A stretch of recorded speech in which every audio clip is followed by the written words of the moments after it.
Salut tout le monde, je suis heureux de vous rencontrer une nouvelle fois dans cette première leçon qu'on va dédier à la conjugaison. Notre leçon d'aujourd'hui s'intitule Le présent de l'indicatif des verbes usuels. Mais avant de commencer, ce n'est pas grave si on fait une petite récapitulation. Notre plan de récapitulation sera composé de différence entre un verbe conjugué et un verbe à l'infinitif, définir le présent de l'indicatif, les indicateurs temporels, et on va terminer avec la leçon. Un verbe est un mot qui indique ce que fait, ce qu'est ou ce que pense une personne, un animal. Il peut avoir deux formes, une forme infinitive et une forme conjuguée. Une forme infinitive quand le verbe ne subit pas de transformation ni à cause de la personne ni à cause du temps de la phrase. Les verbes à l'infinitif se regroupent en trois groupes. Les verbes du premier groupe se terminent en ER comme parler, chanter, danser.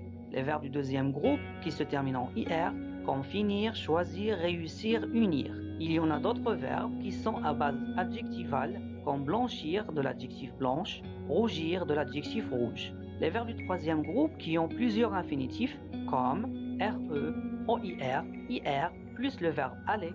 Par exemple, on peut trouver le verbe faire, dire, prendre, courir, venir, falloir, vouloir. On dit que le verbe est conjugué quand on voit sa forme changer en fonction d'un mode, d'un temps ou d'une personne. Ça veut dire le sujet qui fait l'action. Le présent de l'indicatif ou l'indicatif présent est un temps de verbe simple qui fait partie du mode indicatif et qui sert souvent à situer les faits au moment de l'énonciation, ça veut dire au moment où l'on parle. Il est aussi utilisé pour exprimer une action qui dure, par exemple, nous travaillons depuis ce matin, un état ou bien une description, par exemple, elle est sage. Une habitude, tous les soirs, je me couche à 21h. Des vérités générales, la Terre tourne. Parfois dans les phrases, on peut se servir de quelques expressions pour situer l'action dans le temps. On les appelle les indicateurs de temps. Ils répondent généralement à la question « quand ». Voici quelques expressions qu'on peut utiliser au présent. Aujourd'hui, ce matin, ce soir, cet après-midi, ce jour-ci, et il y en a d'autres aussi bien sûr. Maintenant, on passe à la leçon d'aujourd'hui. Lisons ensemble les phrases suivantes. Maman visite le musée de Saint-Exupéry.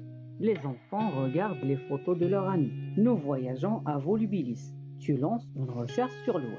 Alors, que fait maman dans la première phrase? Il visite le musée de Saint-Exupéry. Le verbe est visiter.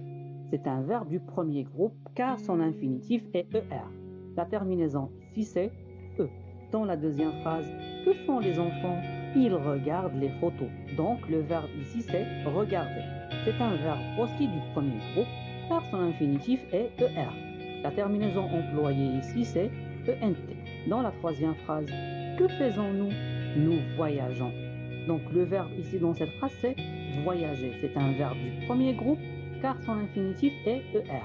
Avec ce pronom personnel qui est nous, j'ajoute un E à ONS pour ne pas prononcer voyagant. Passons à la dernière phrase. Que fais-tu? Tu lances une recherche. Alors, le verbe ici c'est lancer. C'est un verbe du premier groupe puisque son infinitif aussi c'est ER. La terminaison employée c'est ES.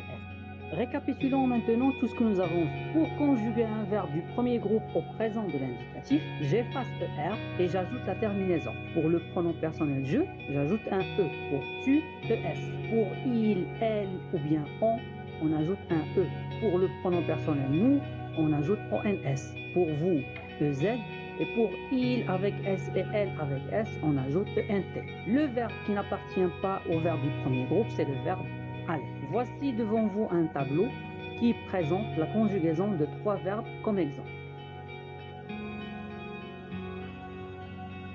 Passons maintenant au verbe du deuxième groupe. Première phrase, chaque jour tu choisis une bonne place. Que fais-tu chaque jour? Tu choisis une bonne place. Alors, le verbe ici c'est choisir. Ce verbe appartient au deuxième groupe car son infinitif est IR. Sa terminaison est IS. Deuxième phrase, mon père blanchit le mur. Que fait mon père?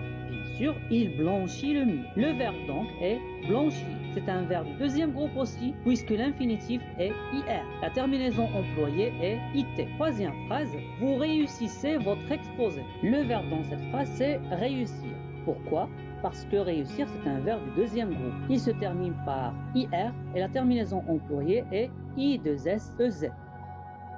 Quand je veux conjuguer un verbe du deuxième groupe, j'efface IR et j'ajoute la terminaison qui s'affiche devant vous. Le tableau qui suit vous présente un exemple de conjugaison. Le troisième groupe est le pot où on a regroupé la plupart des verbes irréguliers. Ça veut dire verbes que leur radical change. Ces verbes n'ont pas une seule terminaison. Je vous laisse avec quelques exemples.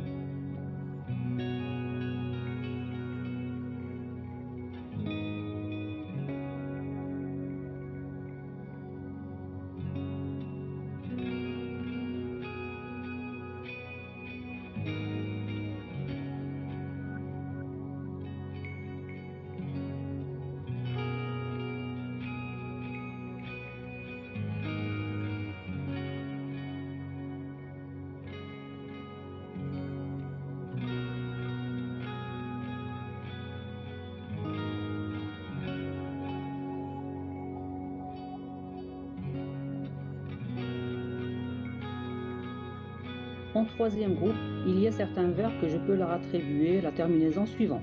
S, S, T, ONS, EZ, ENT, comme les verbes lire, courir, partir. On trouve aussi des verbes qui se terminent par DRE, comme dans l'exemple suivant.